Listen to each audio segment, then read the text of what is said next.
rolling in. I love it. It's very good to meet you good people. And I really enjoyed and appreciated the speech we've just heard. Tremendous. So my job here today is to talk about the polling booth. And that's what I'm going to do. At any time, I don't mind being interrupted, I'm happy to answer any question. The polling booth consists of the pre-polls. And our job today is to figure out how to man them. And that's why I'm here. At the polling booth, there's an entrance. That's called the gate. Away from the polling booth is the rest of the approaches to the polling booth, and they're called the point. We've got the point, we've got the gate. The candidate's best position during the course of the pre-poll is on the gate. The polling booth worker's best position on a polling booth when the candidate is on the gate is on point. Point is where the car park is. Point is away from the gate. Some of the rules of conducting the pre-poll are never discuss anything with any other polling booth worker. Don't waste your time, don't hang near them, don't be near them, don't communicate with them. Never approach a voter when another booth worker of a different kind is talking to that voter. Never invade them. Never get in someone else's space. Never stand in front of anybody. Stand so they've got a clear path to go past you. When you're out on point, you've got the perfect opportunity then of walking backwards. For me, it's excellent because I just roll backwards with them to the side. But if you walk backwards with them, so women should have shoes on they can walk backwards easily in, and you walk back with them. And what you say I'll go into shortly, just the other things first.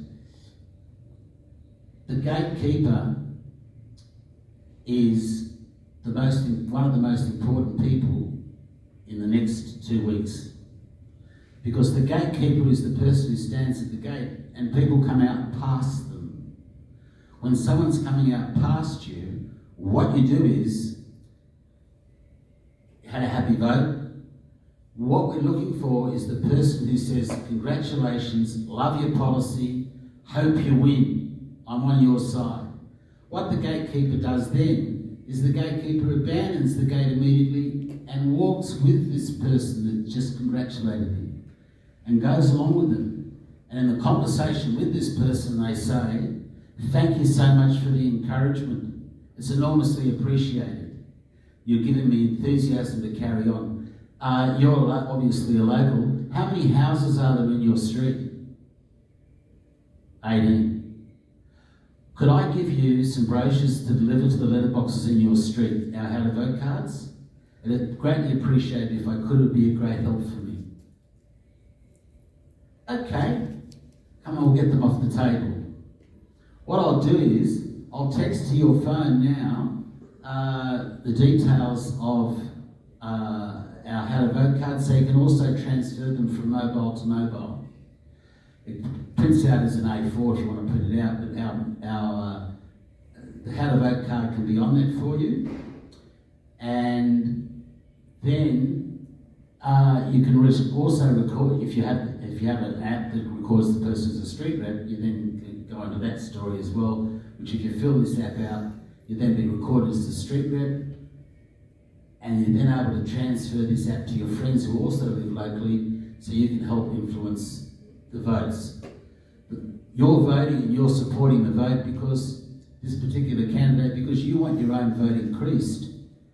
And to get your own vote increased even further, you could help us in the campaign. Now you've got the brochures for your street, thank you very much. You've got my phone number, I've got yours. So I can send you the app, or I can send you the How to Vote card photo, so you can transfer the How to Vote card photo. What I'd also like to ask you to do, if you can, if you've got some time, is to come back to the polling booth and help me. All the people that are approaching during the pre-poll is so important. It's such a wonderful opportunity for us to increase our vote so that we can have freedom. And then the person is recruited for the time chart to come back to help on the polling booth. That's the purpose of the pre-poll initially. It doesn't matter how. What happens is when the gatekeeper is leaving the gate with a prospective future street rep or booth worker, it's the street rep really you recruit them for. Because once the street rep is recruited to do the street rep, and the street rep delivers to their letterboxes, before they do it, they read the campaign material that they're delivering. When they read the campaign material that they're delivering, they are becoming knowledgeable. No one wants to deliver something to their neighbours they haven't read. So you've got a sort of a compulsory reader happening. Once they've read it, they start to understand it more deeply. They deliver it and buzz. They've got the joy of gratitude, self-gratitude. I'm actually making a difference, I'm doing something. And like anything that tastes good, you want more of it. And that's where a huge proportion of the street rep rings up and says, what else can I do? And that's, in this late stage, some of the things that you say to a street rep to do are, I'm going to text, you've been texted the How to Vote card. I'd like you to send that to every mobile you can. It is not illegal to text political material that's been authorised to anyone's mobile phone number. So what you can do is, if you're keen about that, always be recruiting when you're talking to your friends. If a friend likes what you've texted them, recruit them to do what you're doing. Recruit them to come on the polling booth. Recruit them to deliver to their letterbox in their street. Send them the app, send them the How to Vote card, and you've only got to double 21 times and you've got 1 million. We can win, we can make the difference that's required to make Australia return to freedom. So, the other way that you can offer these people to help when they say, what else can I do, is every time, if you're in a car with somebody and they're driving, give them your mobile phone. Every time you pass a car that's got a mobile number on it, take the photo of the car. Every time you're reading a newspaper with ads in it, record the mobile phone number into your phone and text the How to Vote card. Record that in your phone as a phone text. Make a name up for it, PT or How to Vote HTV text. How to Vote text. So if you get a call back, you know where the call came from. It doesn't matter how many people in your own electorate you text your How to Vote card to. Somebody that's not able to get out and about is the perfect thing for them to do when they're on your side. If any person asks to do something and their offer to help is rejected, you belittle them, you infuriate them, you make them turn off and cast your whole brain side out of their vicinity of thought.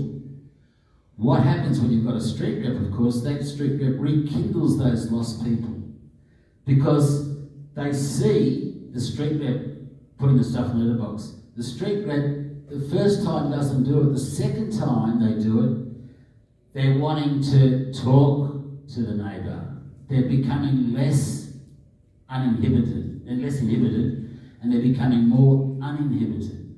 And they want to talk to their neighbour. Back in the day before COVID, a street rep recruited that one of the first things they said after they delivered once was, can I door knock? You can't do that now because of the COVID, and it's an off thing to do, but you door knock your street without door knocking it. So when your street rep asks to do more, another thing you say to them is, there's a couple of streets near you don't have a street rep, could you deliver to those streets? The guy says yes, the girl says yes. You go, when you're delivering, walk the street watching for the garbage being put in or out, watching for a person arriving or not, watching for a person washing their car, walking their dog, anyone in the street, communicate with them. Hi, my name is James. I'm door knocking the street without door knocking. Can I show you what I'm door knocking? And you talk to the person. You should always have in your car when you're a street rep, when you're a recruiter, a clipboard with an offer to help form on it. I've given an offer to help form to Lloyd, and I've given an offer to help form, they're only your drafts. Of course, They should, an offer to help form should have a how to vote, a QR code on it. I like a QR code that says not a government QR code, but that's not necessary now because people have realised that until I developed the first QR code for a campaign structure, I had never used the QR code. I didn't know that they were non-government QR codes until about 5 months ago.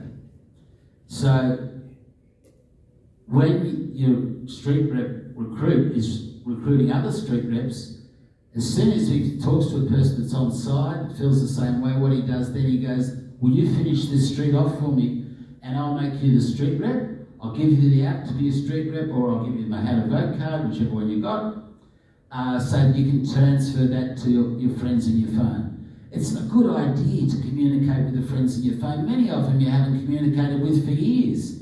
Here's the perfect opportunity to send them the how to vote card that will save their life, save their freedom, save their job, save their employer. If we don't save the small business employers, we won't have apprentice employees who are apprentice employers.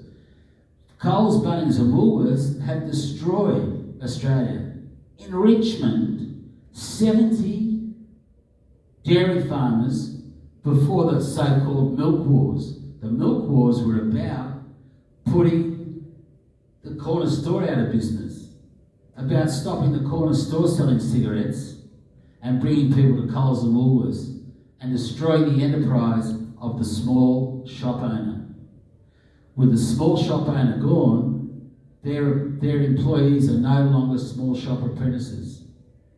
We are destroying the small shop apprentices, we're destroying apprenticeship everywhere, and when apprentices are destroyed, those people no longer know how to become self-employed. Yeah. We must save Australia, and we can save Australia with the Liberal Democratic Party and the way they're preferencing. Now, haven't discussed what you say yet to when you're on point, so I'll discuss that now. On point, some of the keenest thing you can do is, with a how to vote card, be wary of not housing the person's space. They must never feel constrained. A smile is a gift from God. Hi, welcome, have a happy vote. I'd like to show you my how to vote card, which reflects the candidate.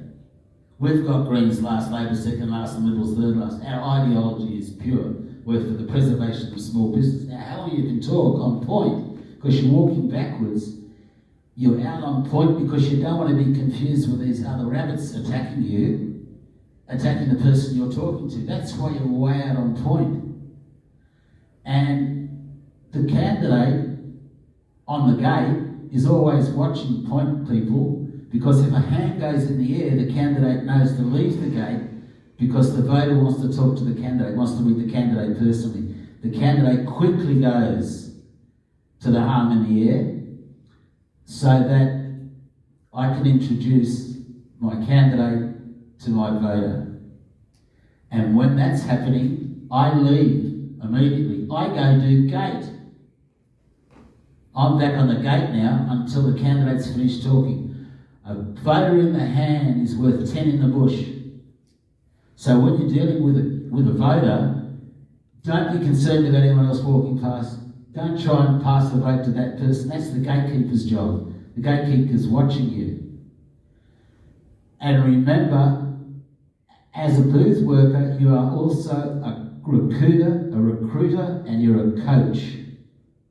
You're a coach to teach the other booth workers how to booth work, and you're a recruiter because when you get someone goes, yeah, oh, good.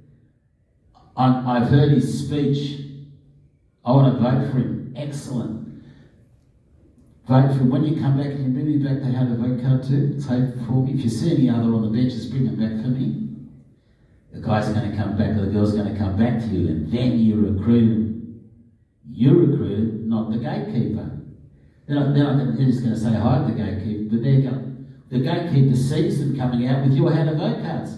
They know they're taking them to you. So the gatekeeper leaves you alone, leaves that voter alone. The voter goes to you and you recruit them there and then. And you ignore everyone else. The bird in the hand is so vital on an election booth. You'll see other people handing out, they all make a million mistakes because no one's trained them. They're not trained. And they're not, and often they're under suffrage, they don't like it. They're there because they've sort of been sort of half forced into it and they're only there for a minute. A person loving it and a person working with it is there all day until they can't handle it anymore and they come back tomorrow because they're feeling good, they're winning votes. They're winning votes, they're doubling their vote, they're compounding their vote, they're increasing their own vote. That's what it's all about. It's getting them to increase their own vote. The other things you'd say, have a happy vote. Is there anything you'd like to know? Can I answer any question?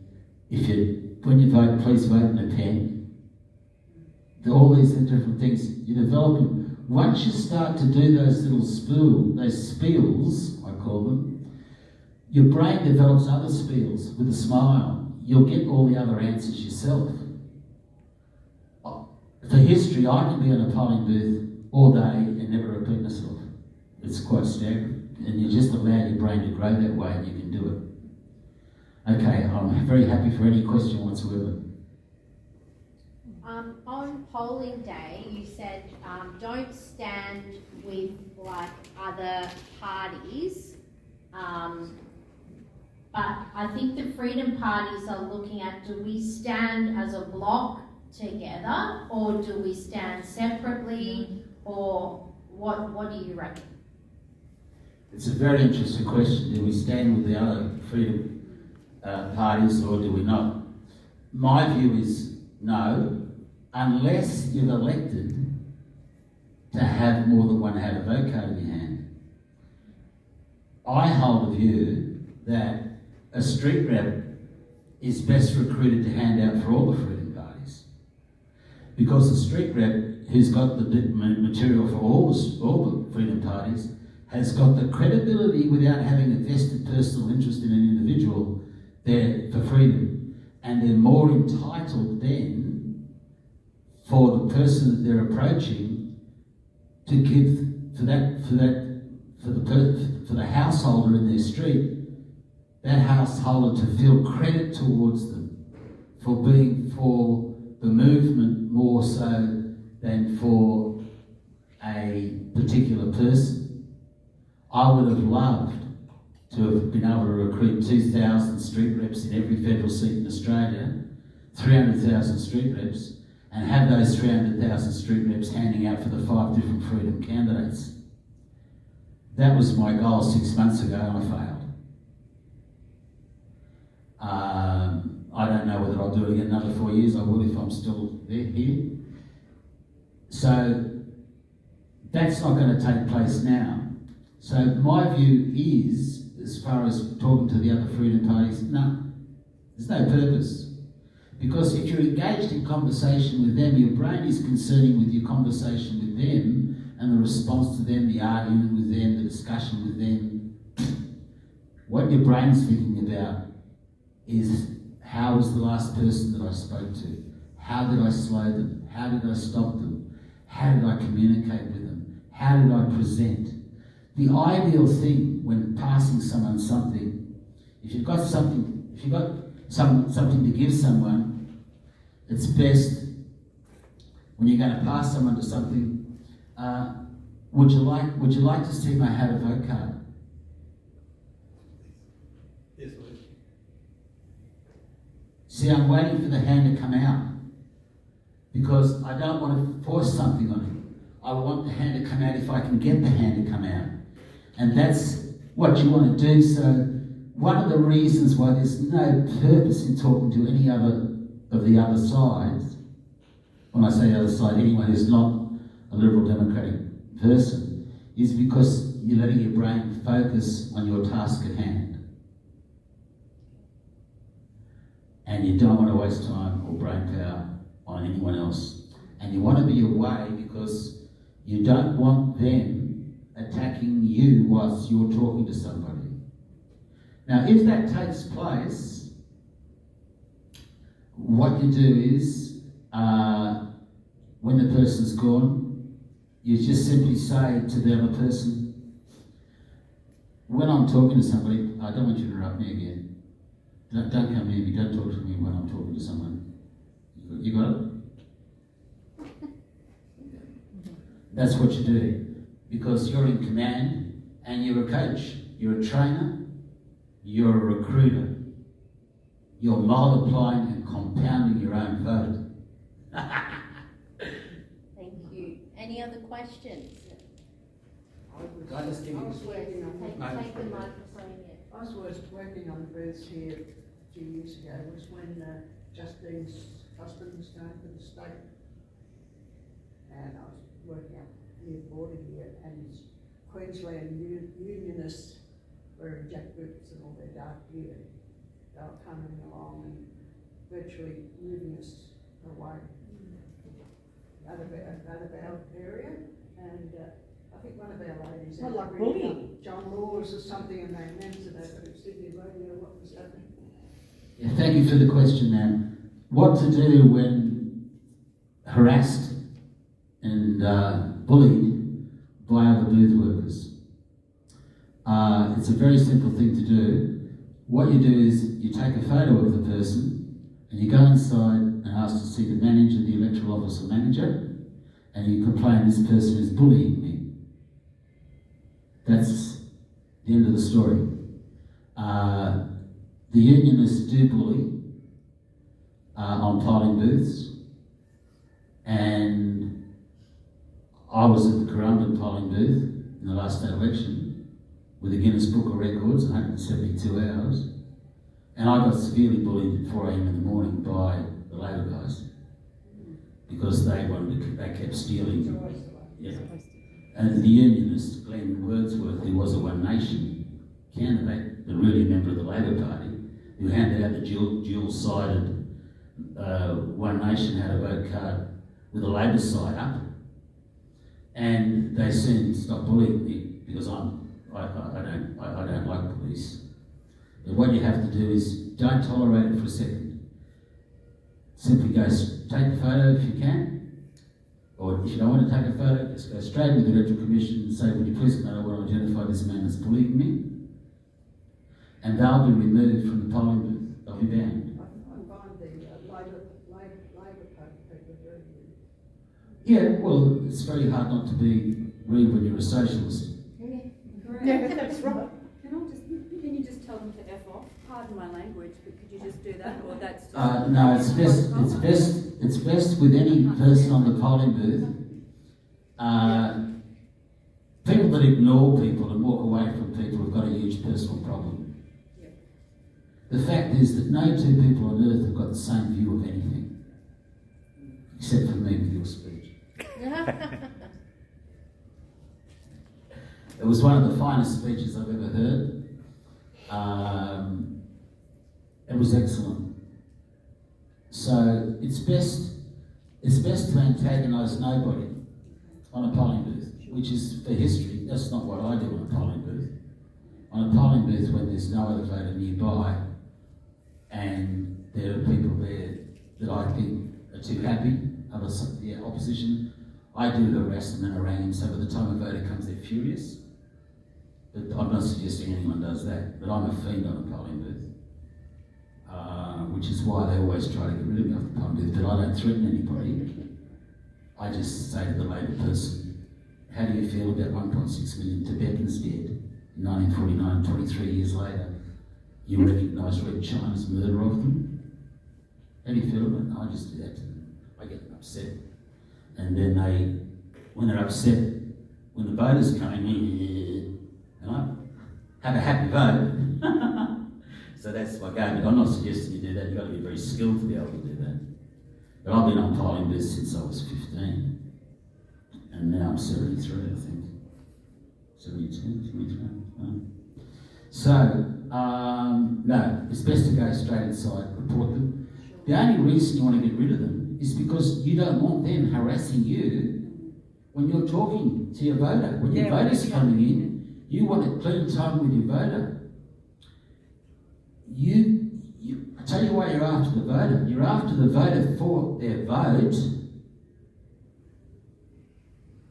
for their street to get delivered to, because you've got so many booths that you're not going to have people on initially.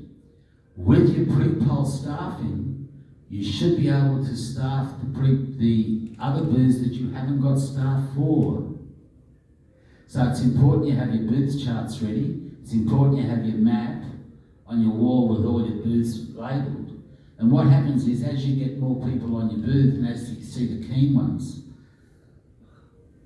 you're a KWN. You're irreplaceable, Jen. Okay? And you find other people like you. Because you will. Once you decide to recognise them, you find them, you encapsulate them, you recruit them, you train them, and you say, ring up this person quickly. Are you able to go, I know there's a polling booth that doesn't have anyone on it. If you can start that, and I'll give you some training about how to recruit other people to help you on it. You'll have brochures for the people you recruit to deliver to their street. When you deliver to a street a good piece of material, what happens is you discover the people in the street that have been torn up by political idiots who do not give jobs to people when they ask for help. You get torn up and you untear them. You pull them back out of the woodwork and they think, gosh, you're doing something. I can do something too. I can increase my vote, and I will. Thank you very much for pulling me in. I'm going to get in the boat and I'm going to row it with you. A street rep recruited has never left me.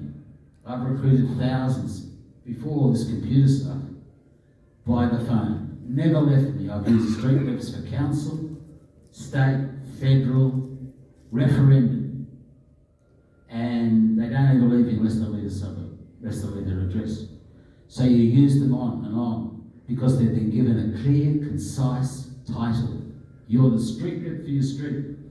When you recruit somebody, if they're given a title, they feel good and proud that they're doing something. They feel a sense of responsibility. They feel a sense of gratitude because finally I'm able to help myself increase my vote. Thank you, James. Thank you. We'll just have a 2-minute break before Gary is on. Okay, thank you.